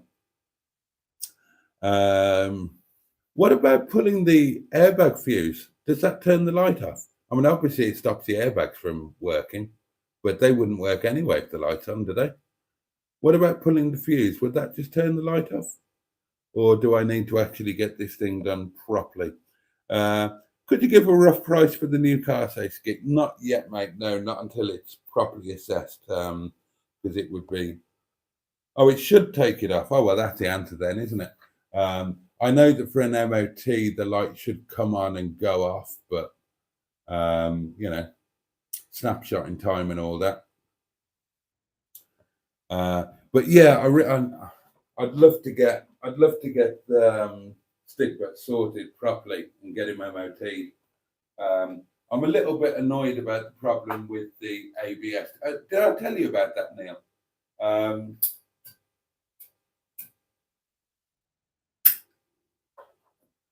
The brakes are fine as long as the ABS light is on. When the ABS light is off, there's a problem, and when you go on the brake, you're getting a kickback like that.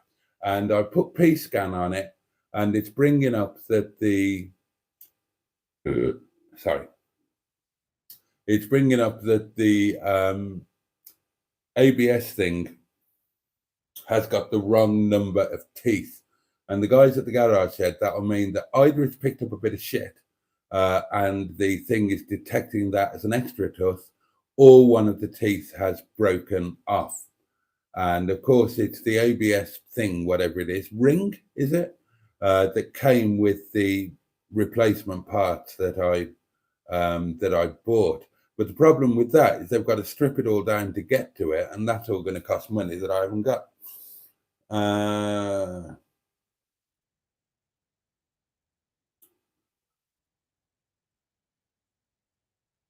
Oh, Joe, you just get yourself off. Let's none of us get annoyed by this thing. Let's put it to bed. All right, let's put this once and for all. Let's stick it to bed. Somebody said that, you know, it either needs to be sorted or we just need to drop it. And I kind of agree with that. So you tell me what you think. If you want me to reach out to Matt and say, sorry, you felt the need to go away, and I'm sorry that channel memberships, some people are happy to pay 99p and you're not. And if I should apologize for that, then fine, I'll do it.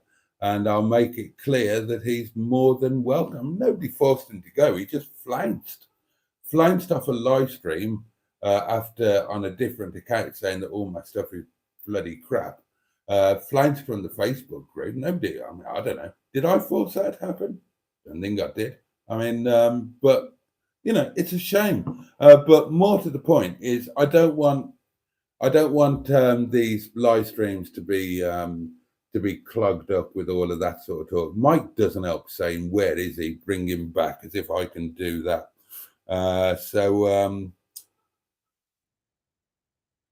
Yeah, now, Cheeseburger, you've got it right.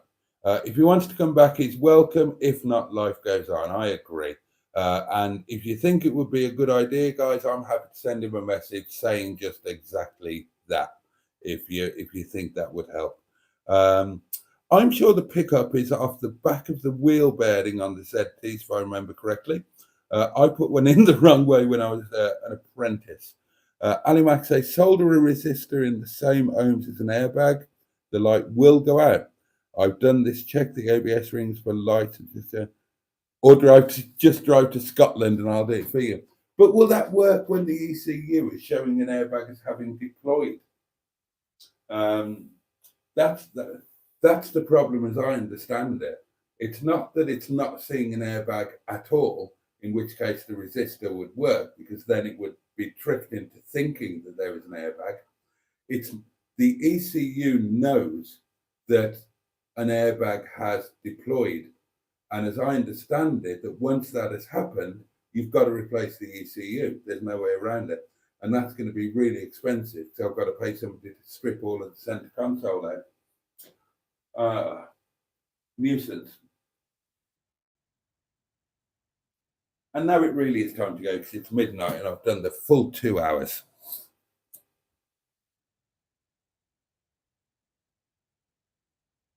Trace, I agree with that. And yeah, to be honest, that's probably my bad. I should have got rid of those comments from the from that account. I thought it was Matt to begin with, and obviously I was wrong, and I'll hold my hands up. I shouldn't have allowed those comments to go. We'll sort it all out tomorrow.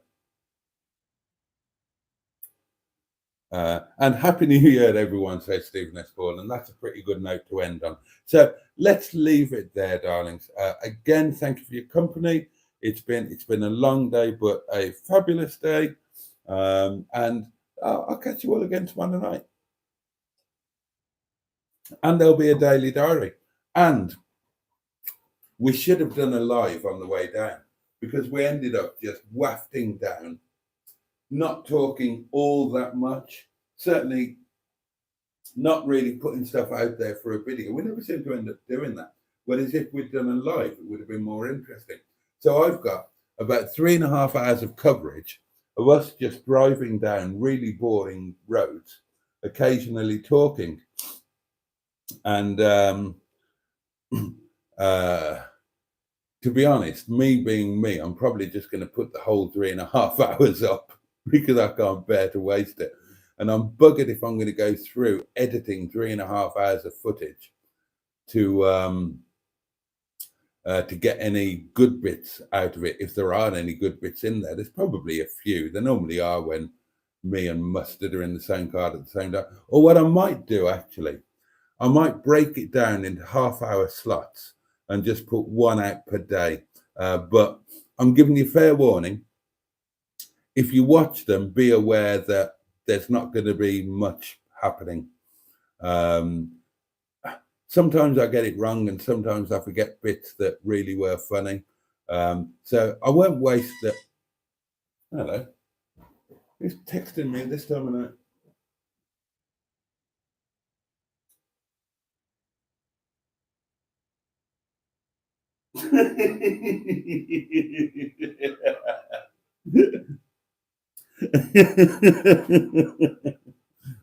That was Mike, and I'm not telling you what he said.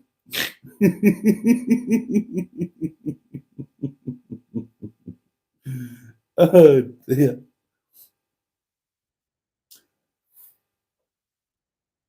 You do indeed, Trace. You have the daily diaries, and they're not all falling over. They're not all dead. Okay, this one's looking a bit. Let's turn him round, and I can. If I prop him, yeah, I'll prop him up there. There you go. Look, that's better, isn't it? There you go. Look, lovely. Oh, you lot are old buggers. £2.50 that cost me. Right, that is it, darlings. We are going to say goodnight now. Thank you so much for your company. No, I didn't, bad book. Right, bugger off, all of you. I'm going to bed, and you should too. I love you all massively. Thank you for the difference that you make in my life on a daily basis. Thanks for being there. Thanks for watching this nonsense.